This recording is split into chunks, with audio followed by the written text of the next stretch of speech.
Hello, మీ పేరు? దివ్య. ఏం చేస్తుంటారు? కోచింగ్కి వెళ్తున్నా. కోచింగ్ వెళ్తారు. ఓకే. ఇప్పుడు వ్యాలంటైన్స్ డే వస్తుంది కదా, వ్యాలంటైన్స్ డే అంటే ఏంటి? ఆ, ఒక రీజన్ లవర్స్ కలుసుకోవడానికి అంతే. అంటే ఓన్లీ అంటే ఎందుకు సెలబ్రేట్ చేసుకుంటారు అది? Maybe to represent there love towards each other.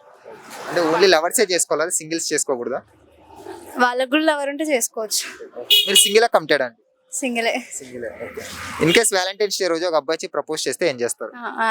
అలాంటి యాక్సెప్ట్ చేయరు. నో చెప్తారా? నో నేను చెప్తాను. రీజన్ ఎందుకు? మా ఇంట్లో యాక్సెప్ట్ చేయరు అట్లాంటివి. ఇంట్లో చేయరు, అందుకని నో చెప్తారు. సరే. వ్యాలంటైన్స్ డే లో 7 days ఉన్నాయి కదా, rose day, kiss day, propose day, hug day అని. అందులో మీకు ఏ డే అంటే ఇష్టం?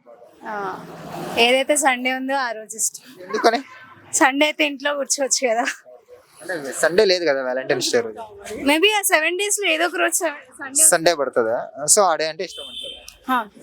ఇన్ కేస్ మీకు బాయ్ ఫ్రెండ్ ఉంటే, in case me boy friend తో కలిసి వ్యాలంటైన్స్ డే రోజు ఒక మూవీ చూడాలనుకుంటే ఏ మూవీ చూస్తారు?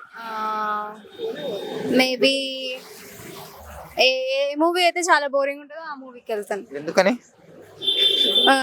కలిసి మాట్లాడుకోవచ్చు కాబట్టి. మాట్లాడుకోవచ్చు కదా. ఎక్కువ జనాలు ఉండరు కాబట్టి.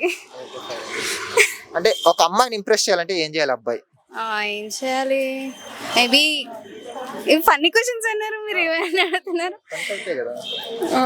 ఇంప్రెస్ చేయాలంటే ఆమెకు నచ్చిన పనులు చేయాలేమో. Maybe caring, understanding, same dialogues అందరు చెప్పేటివే. మీ వుడ్ బిగ్ సాలరీ ఎంత ఎక్స్పెక్ట్ చేస్తున్నారు పర్ మంత్? నాకంటే ఎక్కువనే. ఎంత? అది ఎంత అప్రాక్సిమేట్లీ? నాకు 40 వస్తే తనకి 80. 40 వస్తుందా? ఇప్పుడు 40 వస్తే ఫర్ సపోజ్ నాకు 40 వస్తే తనకి 80 రావాలి. 80 రావాలి అంటే డబల్ రావాలంటారా? డబల్ రావాలి. ఎలాంటి క్వాలిటీస్ ఉన్న అబ్బాయిలు నచ్చుతారు అమ్మాయిలకి మామూలుగా? మా పేరెంట్స్ ఏమైనా తీసుకొస్తే వాళ్ళని అంతే. Okay, thanks. Thank you.